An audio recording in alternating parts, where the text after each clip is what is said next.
Welcome. You're listening to The Music Business Buddy with me, Jonny Amos, podcasting out of Birmingham in England.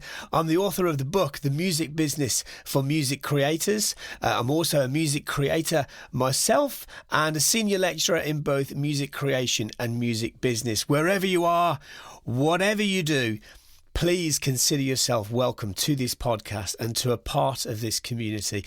I'm here to try and educate and inspire music creators from all over the world in their quest to achieving their goals by gaining a greater understanding of the business of music. Okay, so today we're talking about being an emerging songwriting artist. One of the old career routes in the music industry would be to kind of be an artist and then become a writer later on in your career. And it kind of worked, for a lot of people. It worked for me. I kind of, did the artist thing as far as I could, and then evolved into being a writer and producer. That's my path. It's the path of many. I'm a walking cliche.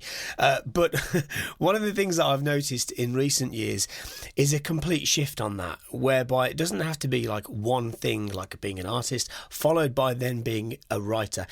It can work at the same time. In fact, it can even be that being a writer becomes a route to market as an artist.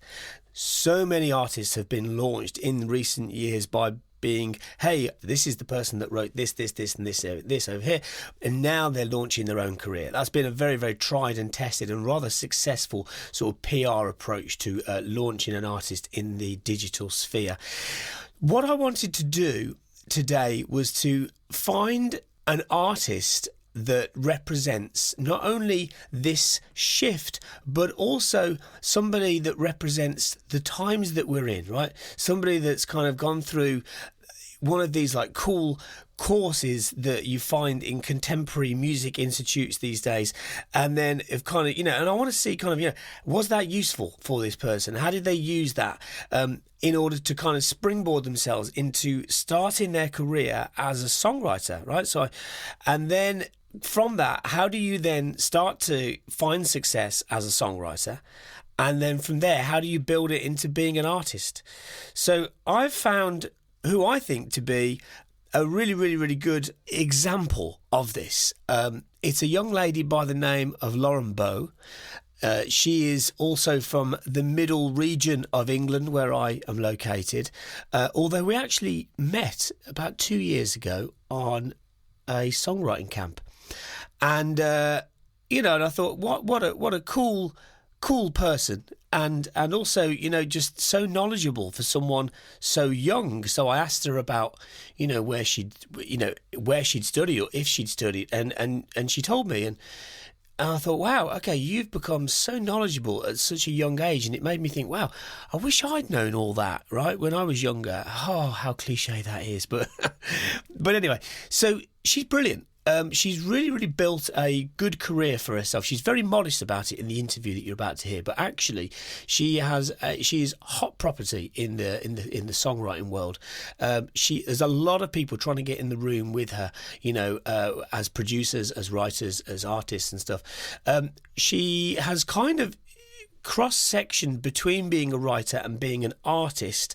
She would herself, I'm sure, say that she's not quite fully launched her career as an artist yet, but she does have a lot of streams as an artist, perhaps as a top liner and a sort of EDM vocalist for other DJs and producers. So she's got a name in the dance music world, which, is a hugely thriving scene globally now, but especially in Europe.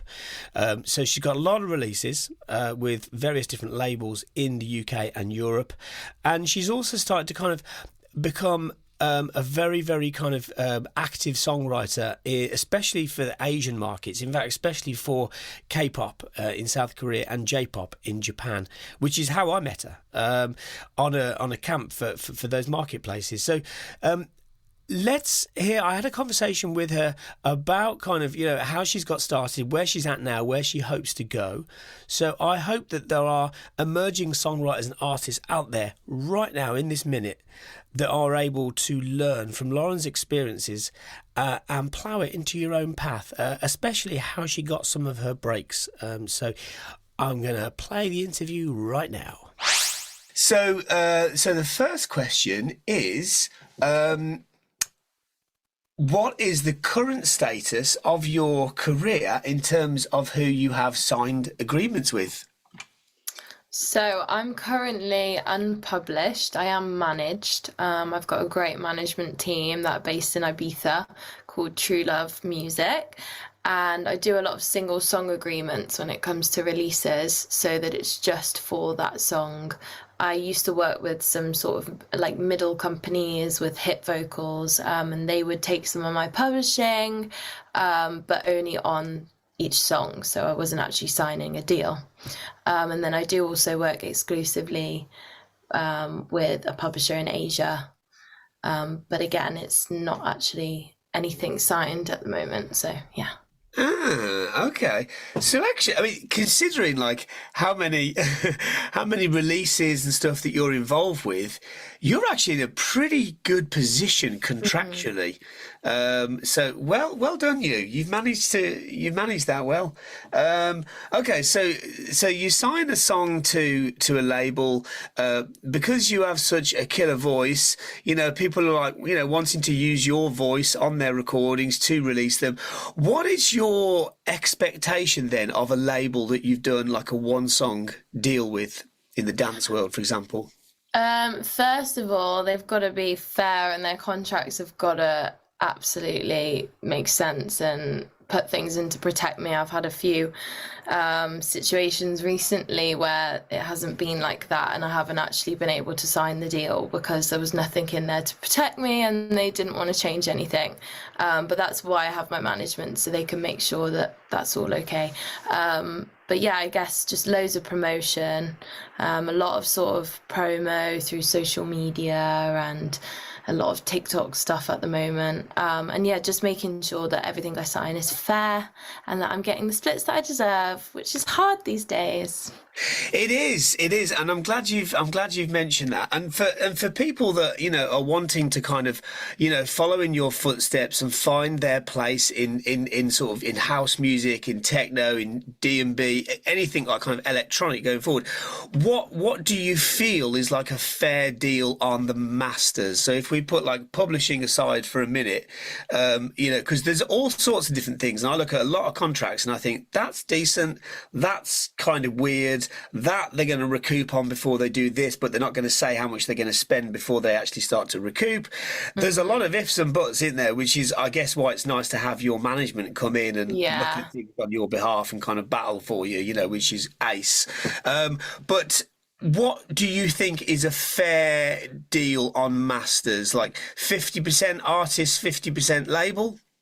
I think it should be, yeah, but it never really is. I mean, the bigger the label, the more they're going to take. It's usually like 70-30, but then obviously that 30 is then split between you and the producer and the other writers. So it's really annoying. But I think, to be honest, I think the writers should get even more than 50%, like, especially because it's being split between so many different people. But yeah, I guess that would be the best option because a lot of them take 70%, which I just think is, a bit sad.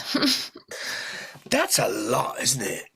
I mean that's so if you've got a label that takes 70 and let's say for example you're the vocalist and songwriter and then maybe you've got even two or three other producers splitting that 30, it doesn't leave you with a whole lot on the masters. Are those companies then expecting to sign the recording in perpetuity, or are you sort of getting those masters back after 20 years, or do you find that varies? That varies. I mean, that's all stuff that my management they cover that side and then they'll just explain it all to me afterwards. And it's different with every contract and every label, but it's not a lot really when you think of it, because if it is 70-30, if you and the producer have decided on a split, and a lot of the time, if it's sort of a DJ producer, they're getting more than you because their name, that kind of thing.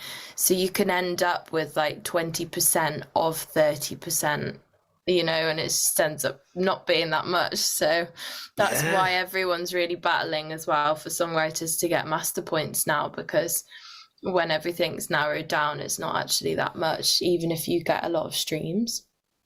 No, that's a very good point. And it's weird because you've got where if we look at like the DSP, Spotify, Apple and stuff for a moment, there's so many, like the deal that, like the 80-20 deal to masters and 20 to songwriting that's kind of been set up for, quite a few years now, was kind of negotiated by the major label conglomerates. And they almost kind of like negotiate it on behalf of kind of like the rest of the world in a way. And it doesn't leave a great deal of incentive for songwriters. I mean, for you've got such a killer voice, Lauren, that people are like, yeah, we want to use Lauren's voice. This is only an audio podcast, not a visual, but you danced when I said that, which is nice. But like, if you were writing on something but not using your vocals, it leaves you with next to nothing.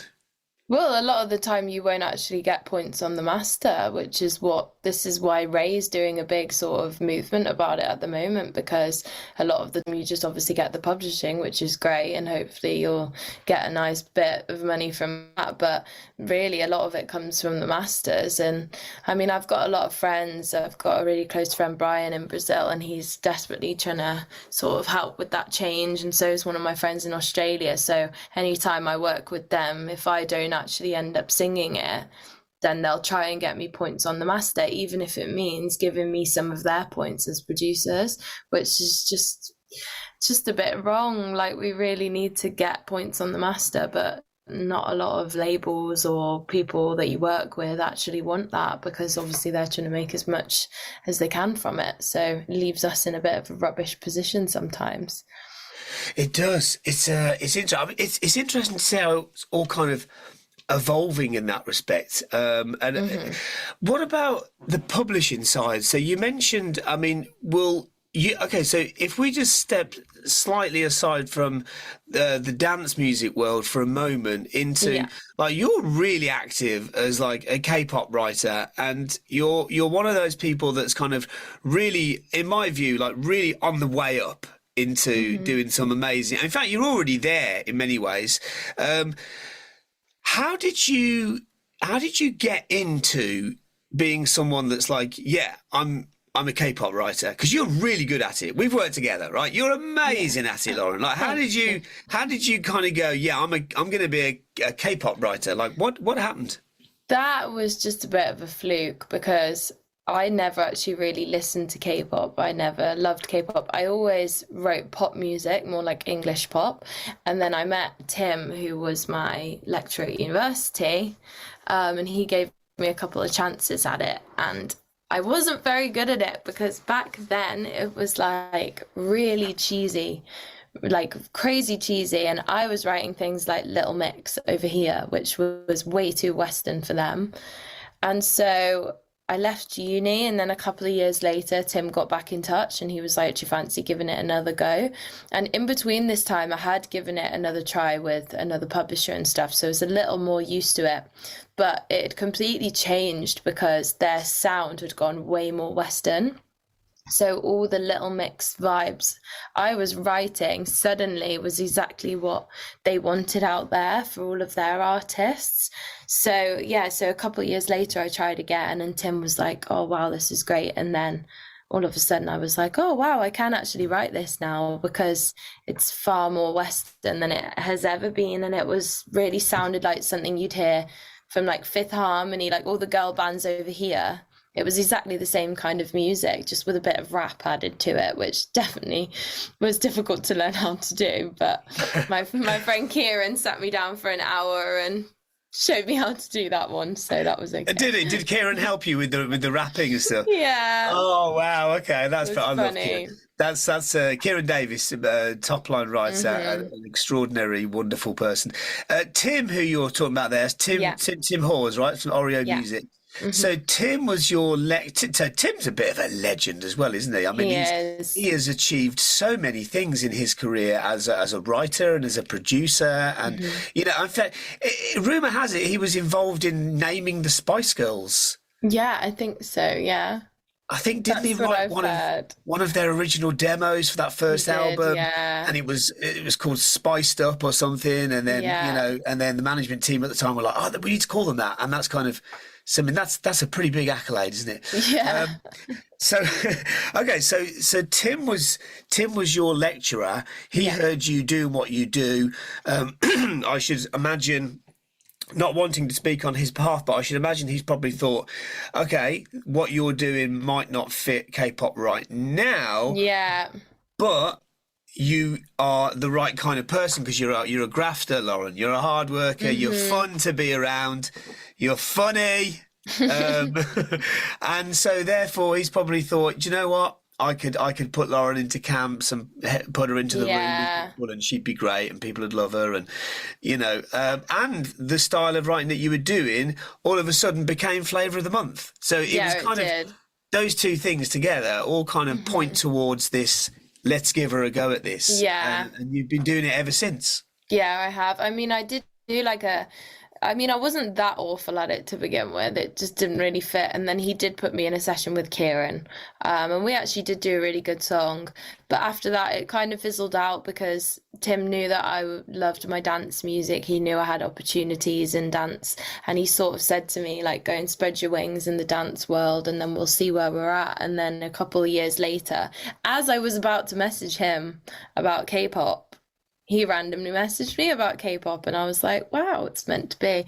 And then, it really was the case where my sort of writing style was exactly the sort of vibe that had changed in Korea. That was what they were all singing. So it worked out timing-wise really well because it also allowed me to go and pursue dance music for a bit and get my foot in the door there so that I can sort of do both.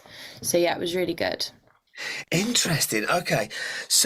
So on the publishing side, I mean, on the one hand, if you had like a major publisher, come in for you and say, Lauren, we want to work with you worldwide on all of your projects, it's like, it might look good on your Instagram, right? That you're signed to like, I don't know, Warner Music, Universal Music, whatever. But the reality is a bit different, isn't it? Because, when you're doing stuff for Asia, you need to have a very, very good specific publisher, which you have, and you've got a good working agreement with them. Yeah. But you've also got your dance music projects that, are pretty vast and you've got a lot going on there. And in many ways, the only common ground there is the fact that they're both in the music industry because stylistically and culturally, they sit in very, very different places. Yeah, so they do. You kind of managed both of those projects on the publishing side quite differently. Well, I think because I'm not published at the moment, I think when I do look into publishing, there are a few circumstances where certain publishers would take out potentially Asia if they know I'm already working in the Asian market through someone else. But it's a bit tricky, but I'm not sure because I'm not actually signed on a publishing deal at the moment. So that doesn't really matter at the moment, which is good. So I can still do both and I don't have to worry about that. Which is why I'm sort of not signing a publishing deal right now. Yeah. I've got the best of both worlds, I guess, at the minute. I can't help but think that you would be a little bit restricted if you were to do so. Yeah, I think so. Unless it was a case of I could have two. Different sort of parts of the world or different types of music, which I know can happen because I've spoken to quite a few different people about it and I know that does exist. But yeah. Interesting. I mean, it's kind of, a little bit like, this idea that, okay, so you've got a lot of different people that kind of go, right, let me do a deal for North America with that company and let me go and deal for the rest of the world with that company. But there's two problems there, I think, in the 2020s. One is that everything's so global that it becomes very difficult to kind of distinguish a difference in catalogue between, if you release something in the UK, it's available everywhere if it's on Spotify, right? To a certain extent. And secondly, what you're doing is not necessarily like almost just different territories, but actually totally different styles. Yeah. And I am yet to see a publishing deal or two different publishing deals that differentiate between those two things. They probably exist, but I look at a lot of deals and I've not seen one that does that yet. Yeah. So, I it's kind of quite sort of pioneering and modern, really, to split them like that and manage them differently. Yeah. And good for you for doing that as well. Thank you. Puts you in a good spot. Tell us about your music education, Lauren. You went to study at ACM in Guildford, right? Just south of London. What was your experience like in contemporary music education, and how useful was it to what you do now? I actually loved it because I'm from a small town in the Midlands, and I knew that staying here wasn't going to make me many contacts, and I just knew that I had to get into the industry somehow. So I did care about the degree, I guess, but I also didn't, because I just wanted to make contacts, and I thought being, in a place where I know people are working in the industry, would help me out. So I went there, and yeah, it was really good. So I was a bit of a try hard, which is great. And I went to all the sort of after uni songwriting lectures, and all the extra bits that I could do, I did. And obviously I met Tim, which has worked out really well for me. And then I also met someone, I don't know if you know him actually, Jamie Sellers. I know Jamie very well. Yeah. I love Jamie. So Jamie really helped me out. I don't even know if he knows he helped me out this much, but he sort of, I guess, kick-started my dance off, really, because I'd been to quite a few of his after uni songwriting things, and it was in my second year, and my uni course was only 2 years anyway, and I was thinking, God, I really need to make some good contacts here, like I'm leaving in a year. So I'd noticed that he really loved everything I'd been doing at these songwriting lectures. So I waited for everyone to leave the lesson, and I pretended that I couldn't find my phone. And then I went up to him at the end, and I was like, look, I want to work in the music industry. This is what I've always wanted to do in my life. I was like, can you help me in any way? And he was like, yeah, okay. So then he put me in touch with Notting Hill music publisher, and we set up a meeting, and they came and got me from the station, and I went to meet one of their head A&Rs at the time, and she sat me down, and that's when she told me all about top line writing and dance music, and how DJs produce these tracks and want the melody just on top, which I'd never even heard of before. And she sent me a few to have a go at, and I sent her a couple of demos back, and she loved them. And then that's when I was like, wow, I can do this. And yeah, I just got my foot in the door with more and more people, and built up from there, really. So that all wouldn't have happened if I hadn't have gone to uni, I don't think. So yeah, it definitely helped. And I did love the course as well, because to me it was sort of easy, because I loved songwriting anyway. So it wasn't really difficult, so I really enjoyed it. Wow. And it was a songwriting degree? Yeah. Good. So it was fun. It was a lot of fun. I really enjoyed it. Well, and it was great, because by the time I did my final project, I was already working with another company who was sort of like a middleman company where they placed my voice on tracks and stuff. But I could use that as my final project to say I was already working in the industry. So I just basically had to write a load of essays on songs that I already had being pitched and coming out. So it's made everything really good and really easy. So yeah, I really enjoyed it. That's so good. I love hearing that. It's so nice, and it's so useful for the listeners as well, Lauren, because there's a lot of great courses out there, and very often, kind of the process of going through a course is perhaps more important than the piece of paper at the end of it, Yeah, and that's what I feel like a lot of people didn't understand. Like, it would actually drive me a bit crazy, because we were in this room, probably similar to you and Bim, like we were with all these people, all these lecturers who had experience, who had their own contacts, and no one seemed to care. Everyone just sort of looked at them as our teachers, and I thought, these are the people that are going to help us, like out of everyone here, not the degree, unless you want to go into something else, but to get in the industry, like I knew that I needed to become besties with all the teachers, which I did. Well done, you. Well done. And that's brilliant that you found that kind of route. I mean, Jamie's the top guy. Yeah. I'm going to try and get Jamie on the podcast, actually. Oh, I mean, I've been thinking about him as a great guest to have anyway, but now you've said that, I'm like, right, that's a perfect segue. definitely. Try and get Jamie on the show. But, okay, so then he mentioned to you about Notting Hill. You met with Notting Hill. Trying to think, would that have been Sasha that you met with? Sassy. Yeah, Sorry, Sassy. Sassy. Yeah. I don't So think but yeah. no, she doesn't work there anymore, I don't think. But he literally texted her to say, I really want you to meet this girl. Like, she's great, blah, blah, blah. So he really helped me out with that. And then, yeah.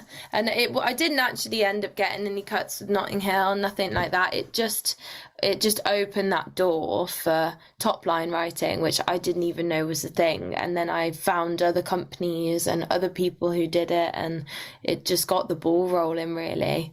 And he always said to me, he was like, everything will just suddenly start falling into place one day. And that's how I'm feeling right now, actually. And I always think he always said that to me, and it's working. But yeah. He's a wise man. He's a wise man. He's absolutely on the money there. Yeah. Well, when you work hard, things do happen, don't they? When you go the extra mile, and and of course, Notting Hill, they're a fantastic music publisher, and they're kind of very, very active in, pairing up, a cappellas and top line vocalists with dance artists, Ministry of Sound and all these kind of big dance labels and stuff. So that kind of helps you to understand a little bit more about the marketplace.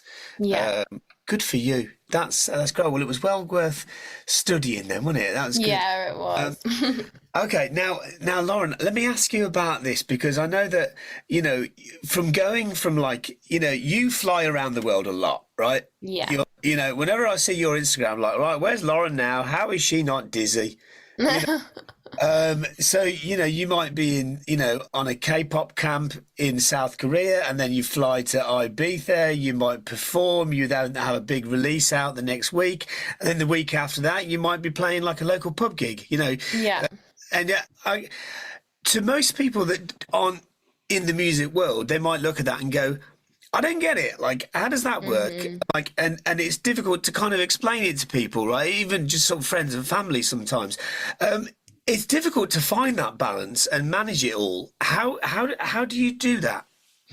It is hard, and people do get a bit confused. But at the end of the day, right now, there's so many people that still do other jobs and are still, got to get their bit of pocket money. And so coming back and doing pub gigs, it's what I've always known. It's something I can easily do. And somewhere I know where I can always, get some money if I need to. But yeah, it is a bit tiring. And the problem I have a lot is that it's sort of all the dates sort of clash with each other. So it can be a bit difficult trying to actually book gigs in and be away and come home. But I love it. And, it really helps me out still, because I'm not published or anything at the moment. But yeah, no, I absolutely love it. I just love traveling as well. So it's good that I can come back and still have some work here as well, as alongside the songwriting.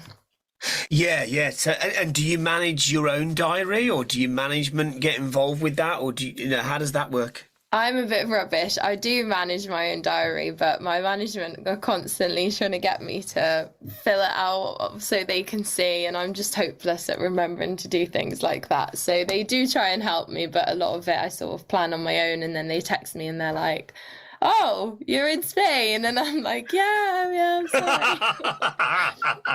But they do keep an eye on me, and they are really great, and they look after me a lot, which is exactly what you want in a manager. I can trust them so much, so it works out. And Ibiza is sort of, they live there, so they plan everything for me when I go out to Ibiza. They get me in everywhere. They get me everything backstage. It's honestly incredible. I couldn't have asked for better people to sort of be on my side. So yeah, it's really good. That sounds like a lot of fun. It is. It is. Good for you. Well done, you. So songwriting camps. You go to a lot of songwriting camps. We met on a songwriting camp, right? Yeah, we did. At Depop in Denmark 2 years ago in 2022, which was a great camp, by the way. Yeah, that was such a lot good of fun camp. We just laughed for the whole week, didn't we? Yeah. It was brilliant. But you go to excuse me, a lot of different camps in a lot of different countries. Now, do you see much variation between songwriting camps, or is it pretty much kind of this is how it works everywhere? Do you mean in terms of styles of music or just how the camps run? In terms of like how the camps are run, like for example, Yeah. I've noticed a lot of the sort of Southern European camps have quite a different culture from sort of Northern European camps, where in Northern Europe it's colder, right? And you get longer, it gets darker earlier, and you get longer Yeah. with the producer to work on tracks. Whereas if in Greece, Spain, some of the Southern European countries, it's like, come on, we're finishing at 5 and we're going for dinner because that's the culture. Yeah. And then you get producers kind of going, oh, come on, the track's not ready. I need longer. Yeah. This is some of the perhaps, but you're doing them with people from different cultures. Do you find that they're like incredibly long days every day of every one you go to in every country, or have you noticed differences between them in that respect? I don't know actually. I think it's sort of as long as you want to make it. So I went to Spain a couple of months ago. I've just got back from there again. I actually ended up at the same studio. But I went there a couple of months ago, and like with that camp, we were ready to wrap up by 6. And then all of a sudden the producer started playing some different chords and I had a melody idea, and then we were like, wow, this is amazing. Let's just stay here and get it done. So then we were there till about 11 p.m. Whereas everyone else had left. So we could have left whenever we wanted. I think it's usually on the camps I've been on, they are all quite similar in terms of you have a group in the morning, group in the afternoon, and you swap. The camp I've just been on, we didn't do that actually. We were going to swap, but everyone was just enjoying getting the final song completely polished rather than having half of a track that still needs finishing up. So we just stayed with the same group each day. But yeah, I think they all pretty much run the same. I've done a lot with Artist Tribe, who are really good. And they've been doing them all over the world. They've got more this year. Hopefully I'll be going on some. But yeah, I've also just been getting messages from like Instagram to go on them and things. So it's been super cool this year. Like I went to Switzerland. That studio was incredible. It was called Roda Music. It was crazy. They had a spa in the studio, which can't complain about. Oh, that's a disaster for a producer. You're like, oh God, there's a spa there, and I've got like 20 stems, and they're all over the place. Yeah. Oh. Well, a few different. I prefer. So I've been on songwriting camps where at the end of the week we do a listening party, similar to what we did in Denmark. I think that worked really well, but a lot of camps I've been on recently do a listening party every night at the end of each day, which puts a hell of a lot more pressure on everyone to get it done. So in Switzerland, we had to have the songs sent by 8 p.m. So the producers did get it done, and then we all went to the spa and we all chilled out. But I think it actually works better when they've got that bit more time to just sort of play around with it, and then everyone can chill out on the last night. But yeah, they've all been different. The one I've just been on was similar to the one we went on, where everyone has a little drink of an evening and a little sing song and a little dance. But I have also been on somewhere that's not really a thing, and everyone's just fully focused and there to do the work, But I love them when you can have a good time as well, because then it's not even like you're working, you're just having fun. So yeah. Well, you got to get the balance right, haven't you, between work and play? Both are important, So, in regards to, what you mentioned there about camps, what about like song splits, for example? Like when we were on Depop together in Denmark, like John, the great John Agard that runs that camp, he's always very, very, very open and direct about song splits. Like, look, everything is even between everybody. We do song split sheets every day. Yeah. I've been on that camp many years and no one's ever had a problem with that, and it's great and it's really transparent. Do you find that with other camps, or like have you ever had any kind of awkward, well, I deserve this part of the song, and have you ever had any of that on camps, or is it all just even splits? I haven't ever had any of that. I wish that more of the camps would sort of get in the habit of making us all sign a split sheet every because the one I've just been on, we've done split sheets, but before that, I hadn't really done that on other camps, which maybe would be a smart idea so that there's not any awkwardness when it comes to if the song gets released. But no, everything's usually split equally, which is absolutely fine. A couple of the camps I've been on, they cover all my costs, but take a percentage of my publishing, which is pretty normal. Like there's a lot of camps like that, and obviously they're footing the bill for a lot of things. I've had ones where they'll cover my flights, my accommodation, my food. So it's like if they do want to take some of my publishing, then they can. It's either 25% or sometimes 50%. So it depends how good the camps are really as to if you want to do it. But I always look at sort of who else is going on them and what people I can actually network with and the benefits of who we can actually pitch to sort of decide whether it's worth that or not. But on everyone it has been. That's interesting. So I suppose the upside of that then means that you're not having to put your hand in your pocket for all those expenses. But I'm presuming, therefore, then the downside of that arrangement is that you can't then just go pitching those songs to whoever you want because they've got to go through that publisher. We can pitch them to whoever we want, but if they get picked, then some of my publishing would go to them. So I could go and pitch them to some artists I know and some friends and stuff. It would just be the case of if it gets picked, they get some of my publishing. But you wouldn't be able to go through other publishers with it? That's no. Yeah. No. Okay. So that's a slight restriction, but it's better that than pay for everything yourself, and that's more of a higher risk to you and stuff. Okay. Well, they only do that as well with people who are unpublished. So obviously the people that are published, their publishers should be footing the bill for everything. And, whereas with the people that are unpublished, we don't get that option. So they give us that option, which I actually think is great because how much it would cost to go and do something like that without even thinking of the studio, like how much the studio would probably cost on top of the accommodation and the flights and stuff. I always think it's worth it. So hopefully it will be. Hopefully I'll get a big hit from one of them soon. Oh, you will. I'm pretty sure of that. Finally, Lauren, what you've in a relatively, because you're young, and so for a relatively short amount of time from when you've gone, I'm going to go and study songwriting, to kind of where you are now, you're still only really young, but you've achieved a lot, I think, and you've come a long way. What do you want your future to hold in your music career? I just want to be a successful writer where I can completely live off just my writing. But I would love to also do the artist route, I think, and that's something I'm really thinking about at the moment because I feature on a lot of tracks, and I think I would just love to be able to go to Ibiza and perform alongside the DJs that I've worked with, that kind of thing, and maybe eventually release my own sort of albums and EPs.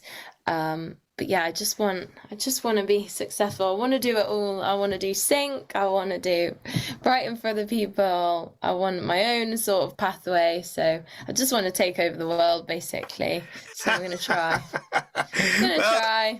You get my vote, Lauren. I'm all for it. I think that the more and more people that hear you and see you and you experience what you're all about, will only make people happy. So thank you for joining us on this podcast. It's much appreciated. Thank you for having me. Okay, so there's some cool insight there from Lauren. I think there's a couple of things that really kind of stuck out to me from listening back to the interview just now, actually, which firstly is how clued up she is on her intellectual property and her role in what she is kind of owed on that. Like I hear a lot of people in their 30s, their 40s, their 50s, talking about, about that kind of stuff because they've lived through it, they've experienced it. Lauren's 24 and she knows so much about that already, which I think is partially down to experience, but also partially down to her education. So it's great that she kind of knows how to balance. She understands her publishing, she understands her masters, even if she knows she's not quite getting the deal she wants on a particular project, she at least understands it. She's got a good understanding of how the business works. That's really, really important. Another thing that really grabbed me was this. She really knows how to serve the industry, and I think that the industry is starting to serve her well. Her focus is on the project at hand, right? She's not getting too caught up in her perfect ideals. because every time she works on a project, she's working for the song, not for herself. And I think that's whether she realises it or not, that's something that's really, really helping her. That's really aiding her path to get to where she wants to go. It's clear that she's got some big ambitions, and I can't think of any reason as to why she can't achieve anything that she wants to achieve. And I think that goes not only for Lauren, but for anybody else that's in that position that says, you know what, yep, I want to write, I want to play, I want to sing, I want to do that, I want to, like, anything's possible. And I know it might feel kind of cheesy to say that, but it's true. I witness so many amazing things happening in the music industry, so much growth, so many opportunities that just were not here when you woke up this morning and suddenly they're here. Things like that happen every single day, and it's so great to see. And it can happen to anyone at any time. Anyway, thank you for tuning in. I will catch you next time. Until then, may the force be with you.